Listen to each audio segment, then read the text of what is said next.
The kids are being taught stuff that they could just look up. So we're paying this exorbitant amount of money for these kids to be in this education system, that all of the stuff that they're being taught, you could easily look up. All the things that they can't teach, like how to build a business, how to build connection, those are things that our kids aren't even being taught in school right now. Hi, I'm Dave Tina. And I'm Angie Tina. Welcome to the 10-Year Marriage Podcast. On this podcast, we answer the question, what if your marriage came with a 10-year contract? How would you show up if there was a deadline in your relationship? What would your life look like in the future? And how would you recommit every day? Come with us on this journey as we navigate as partners, entrepreneurs, and parents in this big life we've created. Why do we spend 14 years at school, kindergarten, junior, middle school, high school, learning things that will be of no value that you can look up on the internet? You know, my daughter had to learn the capitals of all the states and the names of the rivers in Canada going from left to right or west to east or whatever. Why? You can look that up. And anyone who learned those things, if you ask them now, they probably don't remember. And what consequence? But they didn't teach our kids how to balance a checkbook. You know, in fact, checks aren't used that much, but how to balance a bank account or how to figure out how much you've got there or how to make a transaction. The things that I think would be really useful, they don't teach. What do kids need nowadays? They need the same thing as adults. They need a life coach. Fair enough. They need podcasts like this about relationships, about the 4 levels of attachment. They need education on health. They need education on purpose and spirituality. They need education on business, common sense. You know, everything's up for grabs right now. I think we're projecting onto our children, or maybe we're seeing it even more so, is what they're doing in school is what a lot of us are doing in our jobs. And what is the point? And so we're at this position where it's like, where are we at? Yeah, I mean, even personally, I'm sick of trading my time for money, so I've had to transition completely out of that. But I mean, I'd like you to share, like, being... So, you want me to set the table? Yeah. So this is about education. Mm-hmm. But it's so much more. It's about how do you set up your children for success in life, while at the same time having your own life. Man, it's just hitting me so hard right now. I don't know why, because I'm getting deep into it. That video that I was playing, it just showed them out in the wild. And I think that's the call. But how do you, like, what's the answer today for children? I mean, I feel like we are touching on it in, like, small parts, but I feel like that's where our frustration lies, is we're not fully immersing in the experience we want for our kids, right? Like, for example, we started this book club where we're teaching them the things that you were talking about on how to build habits, how to have a connection with God or the universe or source. We pulled them out of school one day and took them on this, you know, experience in nature. And I joked, but wasn't joking, that they probably learned more and that day meant more to them than a whole year in school, because they're coming home with things that just, I mean, I'm looking at their homework and, like, I mean, Ella literally was like, can you fill this out for me? And it was a piece of homework. And I was like, what's this question even mean? And she's like, it says, explain what you see in the picture. And I was like, okay, what? The picture has 2 guys and a king and this slave. And she's like, yeah, just put that. I was like, that's what they're teaching you? So let's set the table here. We have 3 daughters. One is 13, one's 11, and one is 4. 7th grade, 6th grade, and pre-K. Pre-K, yep. We've been through the gamut of almost every type of school. All of our kids went to a pre-K, or what is it called? Early education.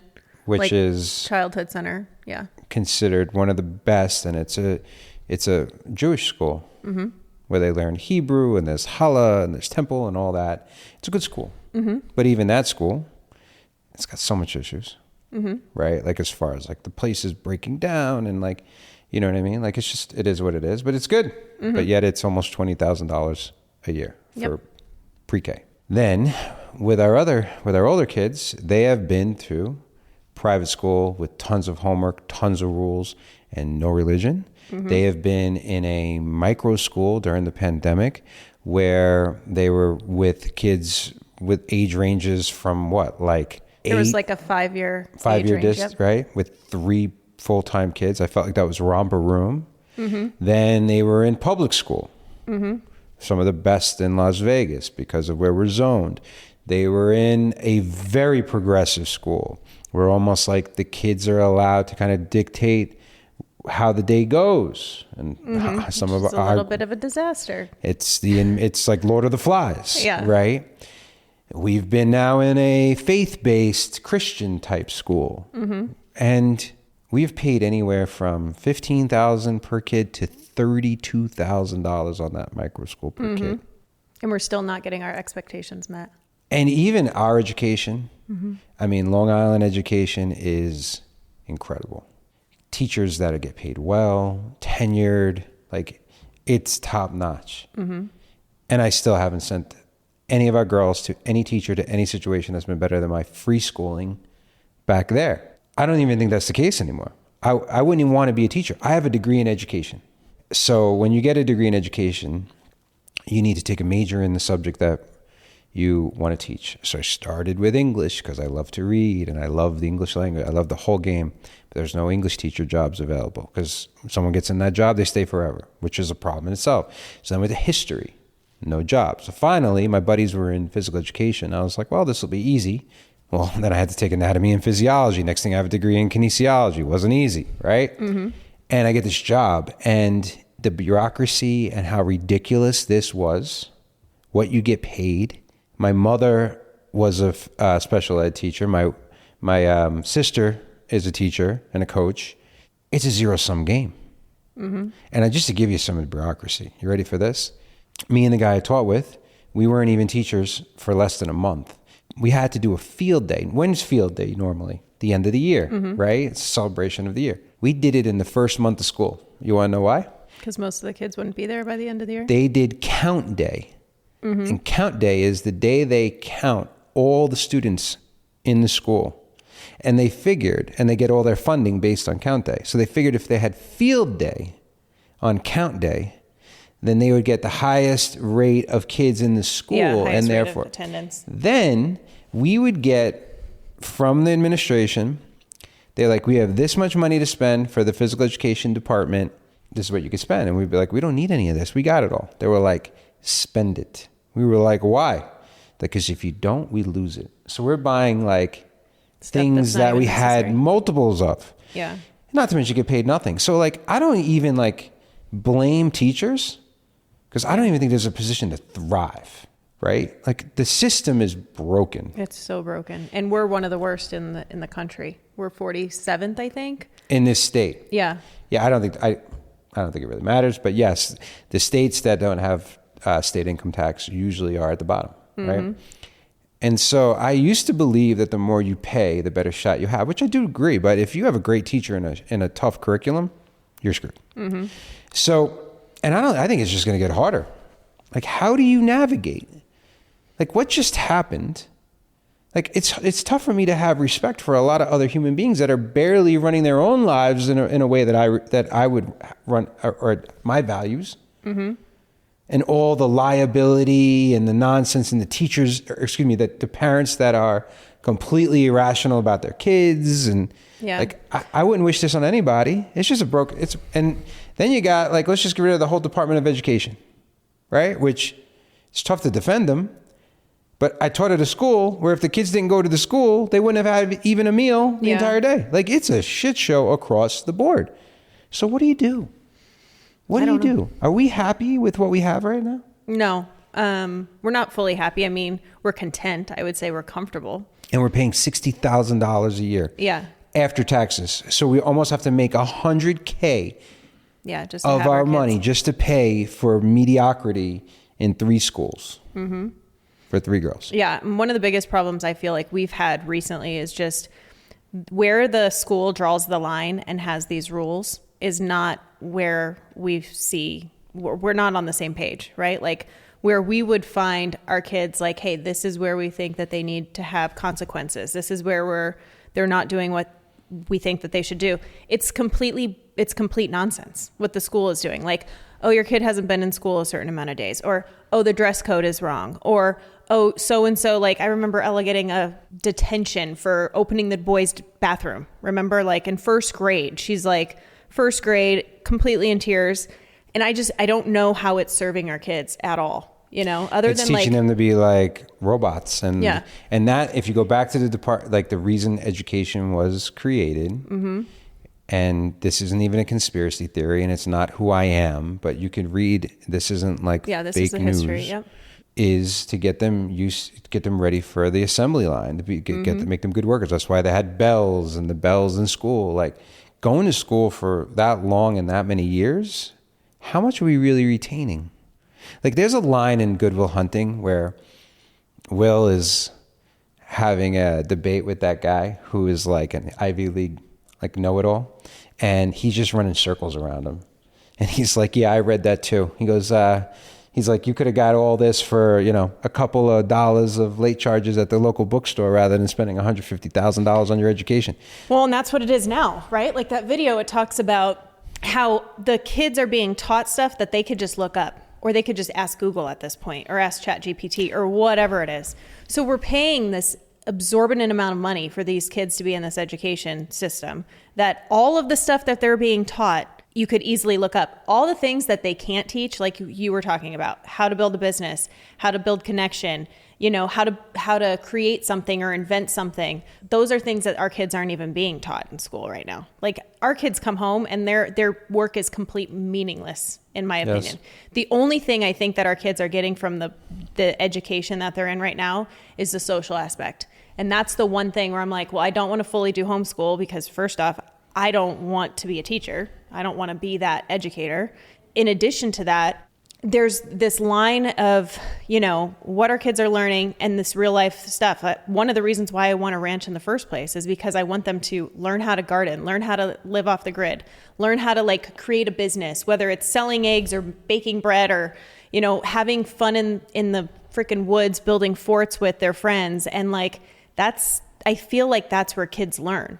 It's this real life play. It's this real life experience that they're not getting. When you're in education, there's different type of learners, right? Most learn by doing. If you consider, like, riding a bike, right? You can read a book about riding a bike. Yeah. You can, someone can tell you, you can listen to someone telling you how to ride. You could watch a video on how to ride a bike, or you can get on the bike and try to learn how to ride a bike. And for most people, that's the way you learn. It's experiential, right? It's physical.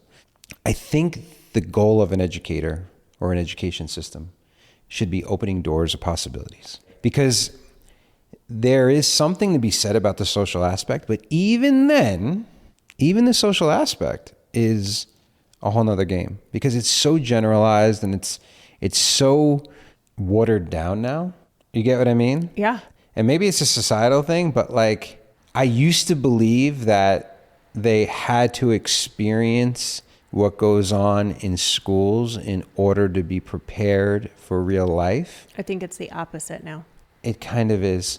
There is some mean girl, life isn't fair shit that I think has to happen. Even think about our kids. Like, we are able to send our kids to very good schools in this little part of our city, right? Yeah. So I truly believe, like, when we take our kids, we took them to LA just recently, right? And they're looking at this place going, what is happening? Like, why are there so many people? Why is there so much traffic? Why is it so dirty? Like, they're looking around in a completely different atmosphere, having zero idea of how to navigate through that kind of system, because they're living in this little tiny bubble, and we're not setting them up for success at all. Like, when I take our kids to do, like, volunteer experiences or whatever, I feel like they're learning so much more because they're seeing the other side and how they can be impactful. Yeah, but it goes back to the parent, because they're looking at it, they're hearing it and looking at it through the frame of you and me. 100%. Because someone else could be in LA. The stereotypical experience of LA would be through lenses of political sides, right? If you are conservative, you would be like, I'd never go to LA and this place sucks and it's the whole problem with the whole world. And if you're progressive or liberal, you would be like, this is the way culture is. I think there's we have a unique frame point where we kind of like show them both sides of the spectrum here. Because when we were having these conversations, we were having conversations like, would you want to live out in rural by yourself with nobody, or in the midst of all this stuff? There's great parts about the culture and the food scene and being involved in the people, but man, I couldn't do the traffic. I couldn't do the homeless and all the drugs and the gritty and the dirt. Like, we're able to give them like a perspective. And I don't think there's enough of that. And this is why I blame more of the people, the parents and the teachers and stuff like that. Like, let's talk about what just happened. Our daughter didn't do anything wrong. She was potentially part of something that things were done to. I'm talking very vague. I hate talking vague, but my daughter wants to go to this school, so I don't want to put her in a bad spot. Anyway, long story short, in order to find out about what was going on, they brought her into the vice principal's office and interrogated her to rat on a friend. And the friend didn't do anything wrong. She just so happened to have something on her phone about it, right? So rather than like, these other people didn't do anything wrong, but they potentially knew about it, potentially about them, the vice principal interrogated, there's a rule in my house, you're not a rat, right? And so Ella did well, she didn't say a word, and then off to the counselor they go, and the counselor threatens, not her, but brings up police. And the police are involved. Now, you need to tell the truth. You need to tell us exactly what's happening, that kind of situation. And so, like, here's the thing. I have empathy for liability, for schools, for administrators, the whole nine. And the seriousness of a situation that's potentially there, right? That being said, this is where common sense is in such limited supply. You do this to my daughter and put her in a position like this, where she is telling you, straight up, my father tells me I'm not allowed to tell another human being. And you can't pick up the phone and call me, to the point where what happened? We went into the school. We asked to see them. And we sat down and you basically said that. And I you were lectured them for 20 minutes. Yeah. And I think it was fair. It was like, listen, you are more than welcome to have this conversation, but we need to be added to this conversation. You're not allowed to just, and this wasn't the first time that this had happened, where our kids were being interrogated and felt very uncomfortable because they were with an adult that made them feel that way. And instead of just calling us, getting us involved, hearing our side of the story, I mean, we knew just as much as she knew. More. And they could have. We knew more. Exactly. They could have just had the conversation with us, avoided getting the kids involved at all that didn't do anything wrong, and would have gotten to the final solution. But you almost can't blame them, because most parents probably would be lying for their kids and pointing fingers. I mean, I said to them right there, I go, you're going to have more parents coming in here blaming you for what went down, which is not your fault. These are kids being kids. Right. I'm not here blaming you. I'm here in the reality of the situation that this happens. Yeah. And I'm here saying, get me involved or we're going to have a problem. So then you got to love me as a parent or just as a human being, and saying, well, I just want you both to know, from here on out, both of my daughters at this school are instructed to never tell you a single thing again. Yeah, and I think you even said they'll be in more trouble if they talk to you before calling me than they will be if they talk to you. The same exact situation happened to me with my brother, my best friend Eddie. He almost got in a fight right off school grounds, 3 houses down. And I was president of the class in 9th grade. Mr. DiClemente, if you're still alive watching this, my principal comes running out of the school. It was after school. And there's hordes of kids. And he sees me and he's like, Dave, what happened? I looked him in the eye and said, I don't know. And he was livid with me. And he threatened me. And I was like, I stood my ground, because there was no way in hell I was ratting out my brother. And he called back old days. I remember it so vividly because I told my dad the story. He said, you did the right thing. My dad backed me up 100%. I could hear him on the phone, with the yellow phone on the wall with the long cord, right? And he's standing there talking to him. And he's like, my son is not going to rat out his friend. And Mr. DiClemente knew exactly that it was Eddie, and he just wanted me to verify it wasn't happening. And my dad just stood his ground. And you got to love my dad. He put me on the phone with the principal. And I said to the principal, because I knew this, because I was a football player, and I knew his brother was a coach at another school. You have a brother, right? That coaches at CI. He's like, yeah. I was like, would you rat out your brother? And you could there was nothing. Yeah. It was dead silence on the other side. And like, we had a moment. And I said to these people, to these administrators, present day, that my family lives by a code and we have values and this is the way we live our life, and you're trying to break that code. You're teaching them less. And like, well, the other girl will never know that she ratted out. I go, you bet she'll know, because we're going to tell our daughter to admit what happened because she has integrity. And you can't teach that in schools. And even if they tried to teach that, they'd probably get sued. What world are we living in? Yeah. I have a way bigger question for What? you. Is then why the hell are we sending our kids to schools right now? Because what's the alternative, love? I feel like there's multiple alternatives right now that we've We seen. can barely make it through a weekend without them being on their iPad because we're working on changing the world. Okay, yes. But if they were in programs... You're at the barn a ton. I'm not saying homeschool. I'm saying that there are alternatives now. There's becoming more and more alternatives. And sometimes it's the trailblazers that have to start taking the kids and putting them in environments. So like we have friends that do this, like Brooke and Mike Tobia. This is a shout out because I love... What's the name of there? It's called Outlaw EDU. Yeah, it's in Park great. City, Utah, and it is outstanding. So she was an educator. Yep, and some of it's around extreme sports, right? Because that's what they're into. Her kids are super talented in all the extreme sports, whether it's snowboarding or biking or whatever. Yep.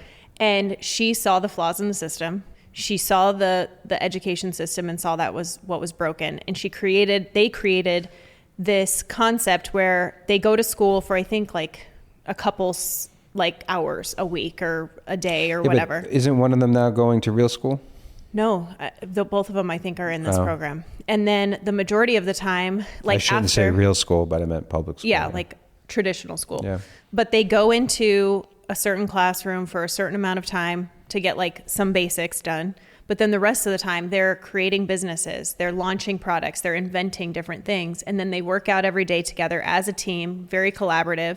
They're going out and they're practicing their skills in their trade, right? So whether what? We're doing this in real time. They're going to see how we actually create. Maybe what we want to create for adults. That's what we need to create for our kids.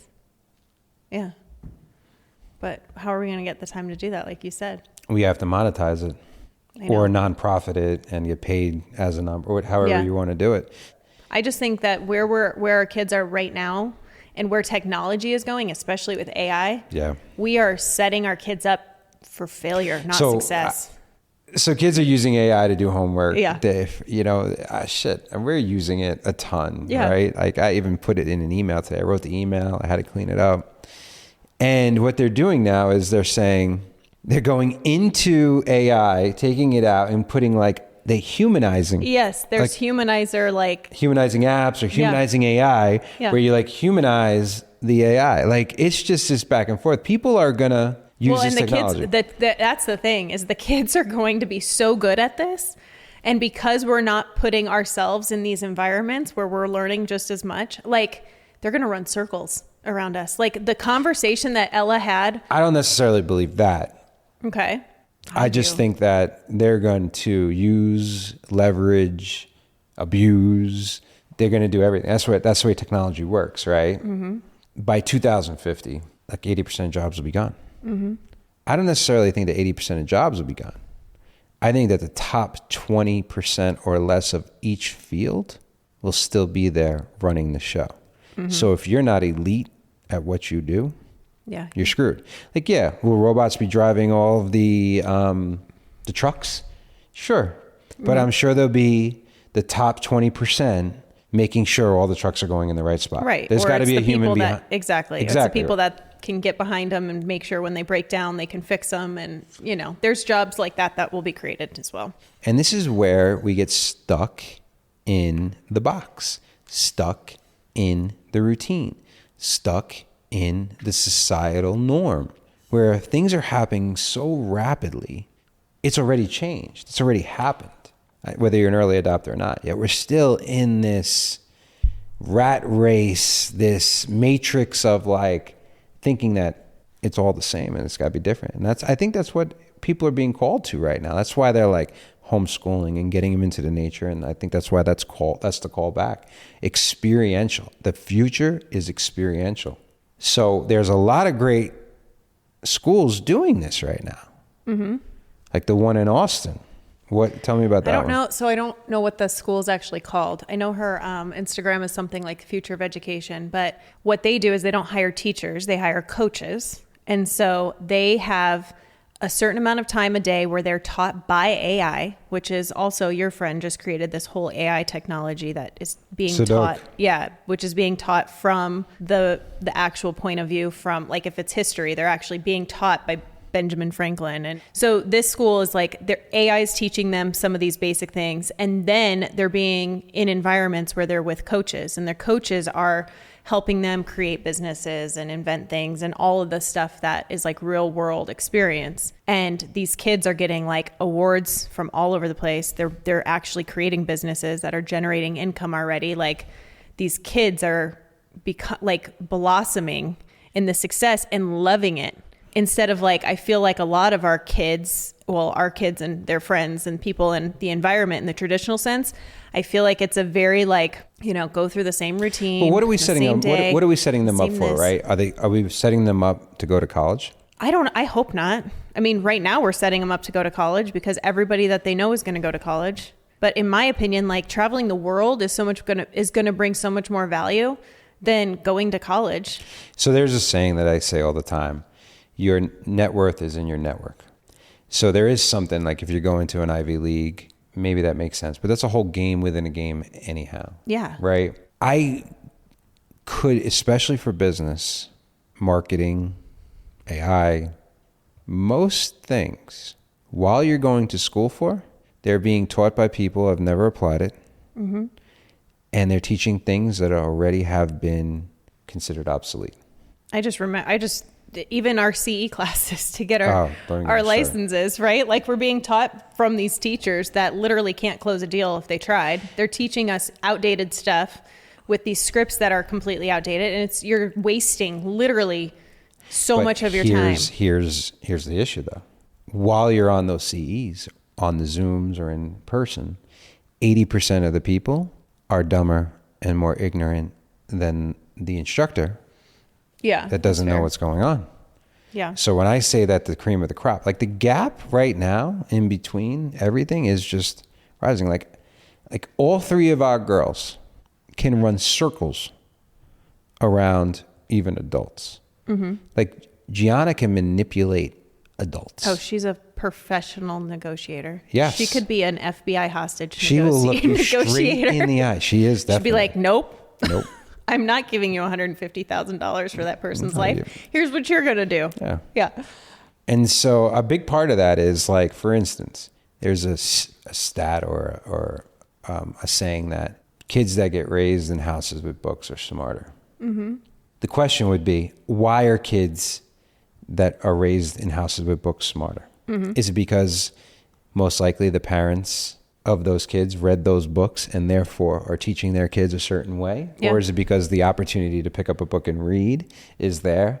I don't know. So if the environment matters so much and we're putting our kids in these environments that we don't even agree with, and the values and the principles and the codes and how they live, I mean... I know. Well, and so we just, Spread the Word Nevada is a nonprofit here locally, and they have an amazing program where they have 60 schools. These are like low-income schools in different areas, and they give each kid of those schools a book a month to build their own library. They're like gently used books. They get to go out. They get a pick for them. They also have these mentors that come into the school and help these kids read. And it's like amazing programs. But I think it was like 74% of kids in Las Vegas are illiterate, like cannot read, cannot do anything. The pushback from a lot of like philanthropists is like, well, are these parents even at home attempting to read with these kids? Are they using these books? Are they doing anything? The parents aren't even reading them. I think there's crazy stats out there of how many books the average adult will read after they get out of school. The access to information has never been greater. Yeah. You can go get free Columbia and Harvard classes online. There's the great courses on Netflix or on Amazon. Yeah. Like, you have to be curious. You have to teach kids how to be curious and force them into situations where they're experiencing things and they come back to it. And getting problem resolution and finding solutions to things, I think, is going to be crucial. The whole reason why we're successful, you and I, in life is because I am very curious and you are very open to trying things. Mm-hmm. right? I am constantly reading, constantly interested. You think every idea you have is a winner. It is. At some point, I mean, if I just could have more time.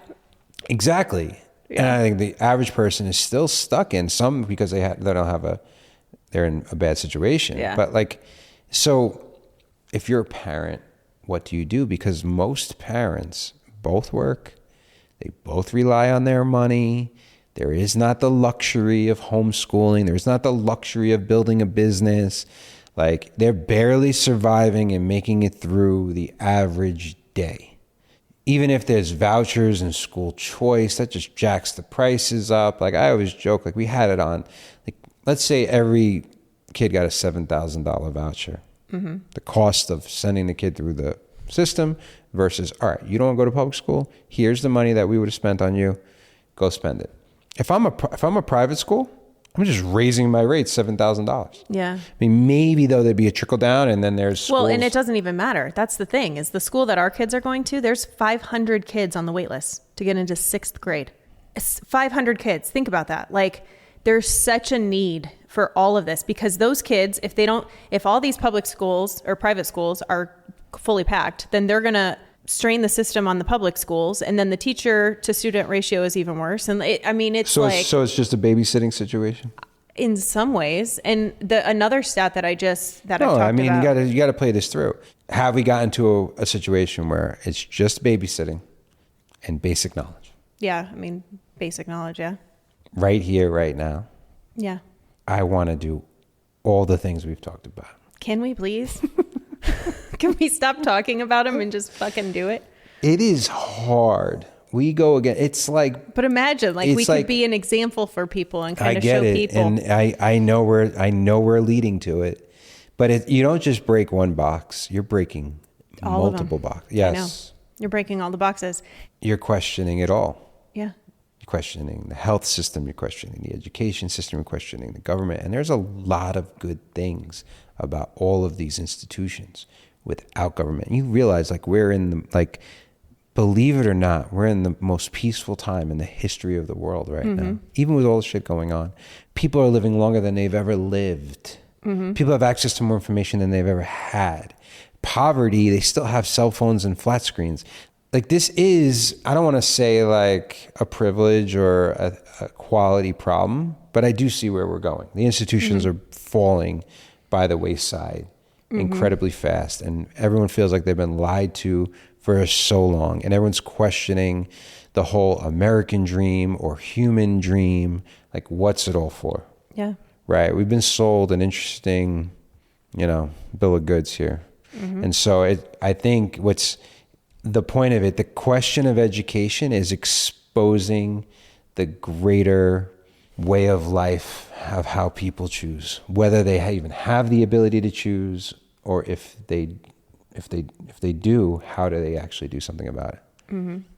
I would love to hear what people are thinking and what they're seeing, because these movements are tremendous. And I want to have people like Brooke and Mike on our show. I want to know how they came about this, what the success rate is. I want to see what the difference is. Like, one of the things about their school that I'm absolutely obsessed with is that they spend so much time outside. One of the statistics that I was talking about that is like literally like makes me sick to my stomach is that prisoners have to spend at least 2 hours outside minimum. That's a requirement in the prison system.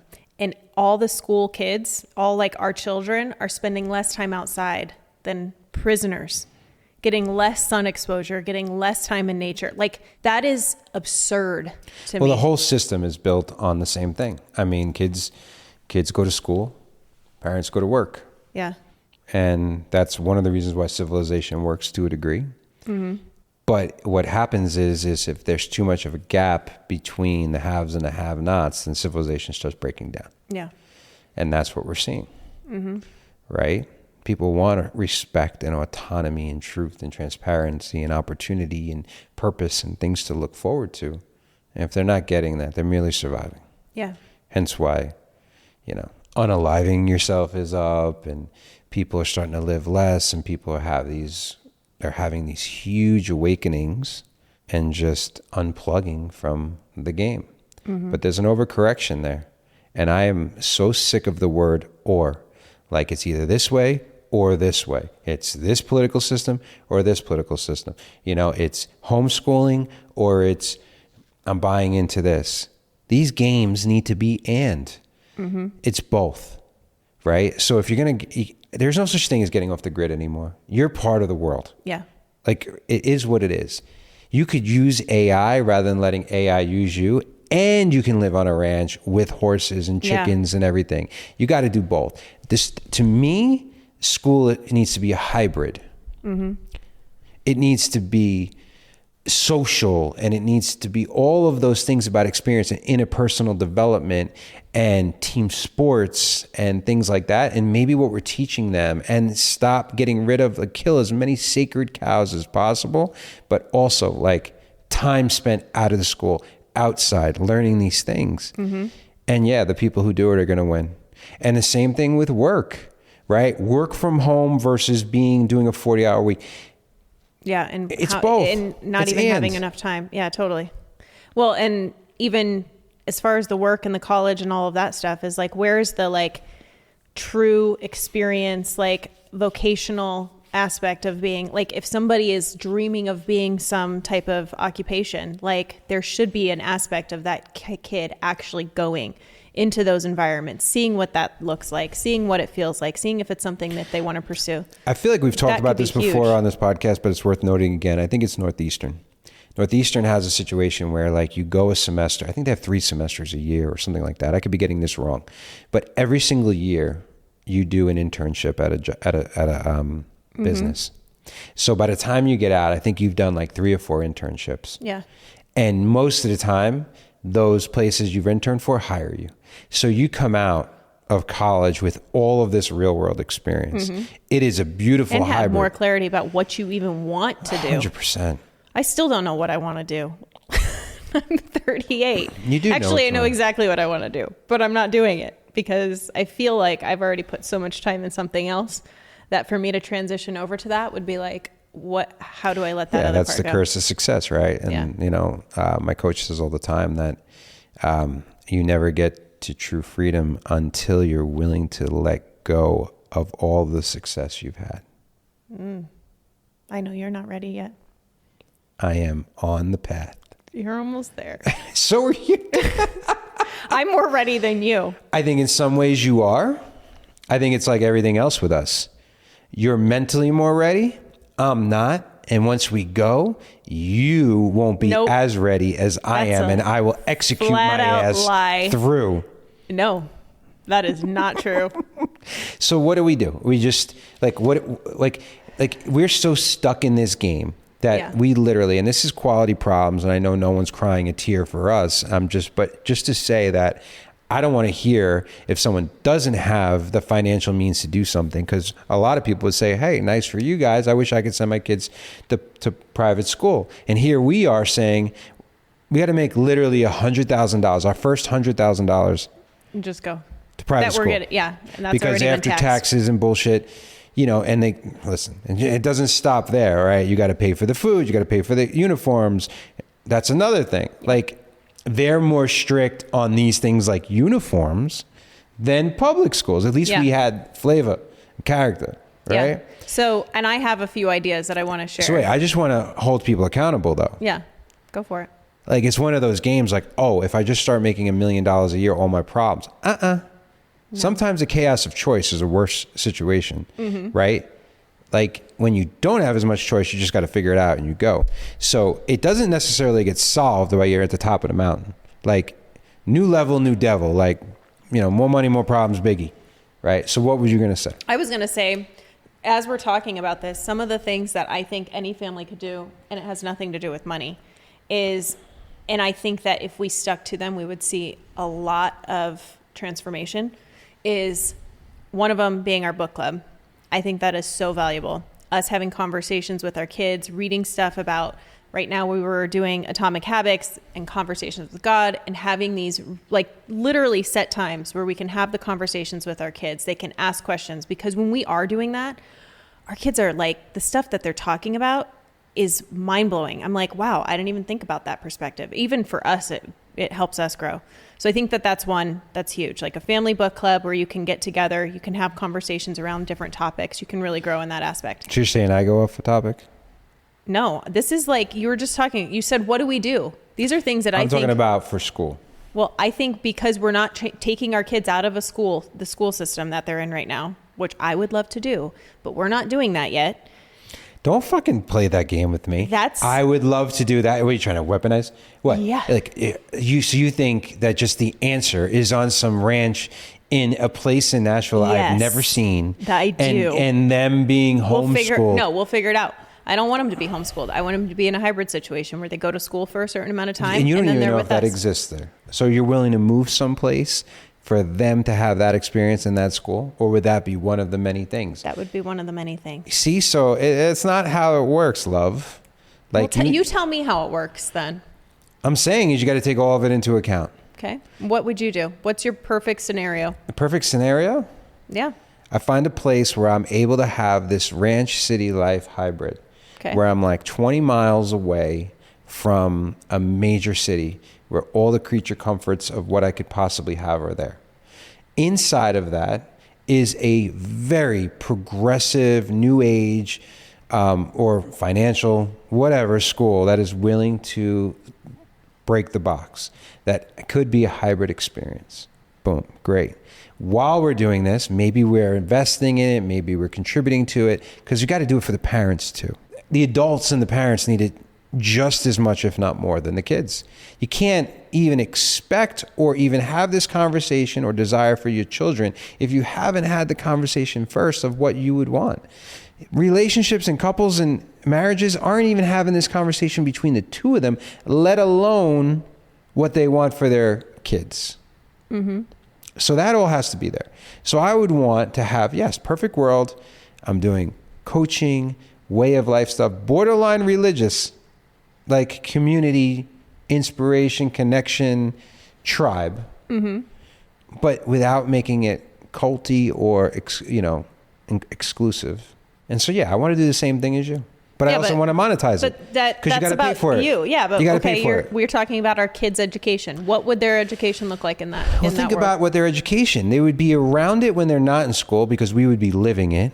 Because you got to live it before you lead it, right? Then they'd also be a part of our calling and purpose to coach it and teach it. So when they're not at school, they would be on the farm, on the ranch, inside of it. They already understand business better. They already understand all these things. And then while they're going to school, it is supporting and compounding the life that we're living already. Mm-hmm. And they have access to it all, where we could be inside of a city in 20, 30 minutes, connected to arts and culture in the real world, but also outside of it and unplugged. Because if you're going to be a fully dynamic human being, you need to have all of those dimensions and all of those skills. Yeah. So yeah, that's what I want. Okay, that's perfect. I want that too. But I was just trying to give real life situations that you could do right now for families where it's like, how do you get your kids involved? How do you start these conversations? What does it look like? Because instead of just breaking the box completely, taking kids out of school, like what are families able to do right now that changes their environment, that helps them on that path of different, like, education? They got to get more involved. But I'm hesitant to say that because you're putting more on the parents. So the parents has to change, right? We added this 3-2-1 plan in, and we're doing a good job of executing it, but we still haven't filled in with all the stuff that we're more talking positive about. Stuff, right? Yeah. 3 hours before. I mean, listen, it's worked for us, and you got to lead it. Like, so we incorporated this 3-2-1 plan. 3 hours before sleep, no eating. 2 hours before sleep, need to be done with work or done with your homework. This way they're not rushing in. 1 hour before sleep, which is the hardest of all, is no screens, no TVs, no iPads, no nothing. Now you could still, use it for putting your alarm together and all that stuff and listen to music. The irony is I haven't won a week yet. You won a week. I did. Ella won a week. Lola. I've been killing it. We are the parents. We are the bosses. But we're not going to play this. We're not going to gamify this and play this game without actually living what we're leading. Being held accountable, yeah. Exactly. The first rule of coaching or parenting, right? Don't ask people to do something that you're not willing to do yourself. That alone has changed everything. Like my sleep through the roof. Obviously, I'm not eating before I go to bed. I've been reading more. Ella's reading more, right? Yeah. We could add in some more stuff, right? Even like I haven't been eating great, but because I'm not eating 3 hours before sleep, I haven't been gaining any weight. Like there is so many positive things about this, but you have to lead this stuff. Right. And if that's the case, then yeah, it doesn't matter what your kids go to school, but you don't want to put them in a horrible environment. Right. And I don't really know what the difference is of public school or private school, or because it's even that much worse. Probably. I don't know. Like it's a whole thing. We haven't even gotten into the dangers of going to school. Right. And then maybe we're overdoing that because, yeah, like school shootings are an issue. But like our parents would have to get under the desk because they thought there were going to be atomic bombs and stuff. Like, you know what I mean? It's just no fucking answer. And so that's the problem, right? Like there's no wrapping this episode in a bow because it's a to be determined answer. And with a lot of topics, I don't like my options. It's frustrating to me to think that we've had this conversation again, and I know you want to change, so it's definitely not your fault. But it's frustrating to me that these are our only options and that the alternatives require a big commitment. Yeah, that's very fair. When we have this conversation, and it's not just about me and you, like on what we want for our lives as adults, and it's about our kids, it's a greater pull for me wanting to like unplug from the status quo. But holy shit, you better want it because it's not the easier path. It's going to be a heavy lift, that's for sure. 100%. Yep. Whether you have the means or not. I think a lot of these things look better on paper than they actually do in reality. And so that is why I'm saying don't throw the baby out with the bathwater.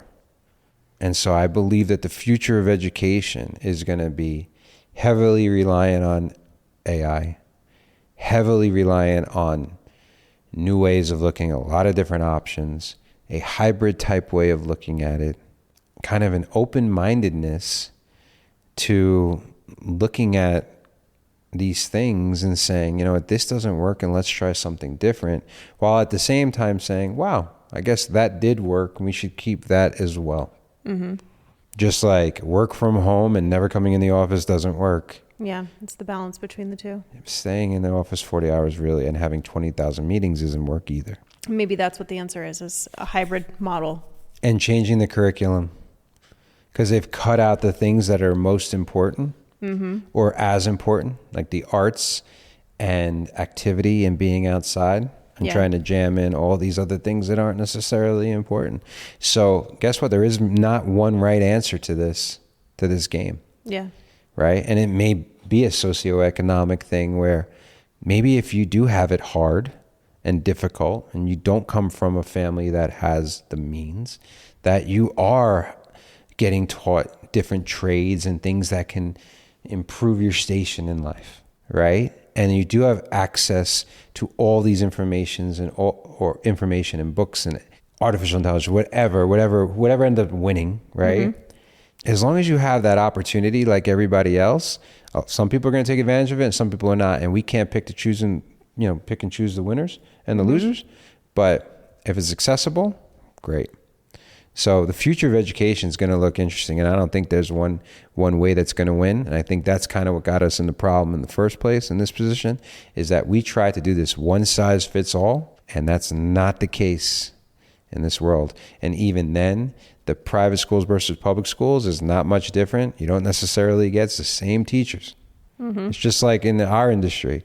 The same people building a $20 million house are building a $500,000 house. And from our experience, it doesn't seem like a lot of the teachers are super happy in their positions either. They're not. It's a job.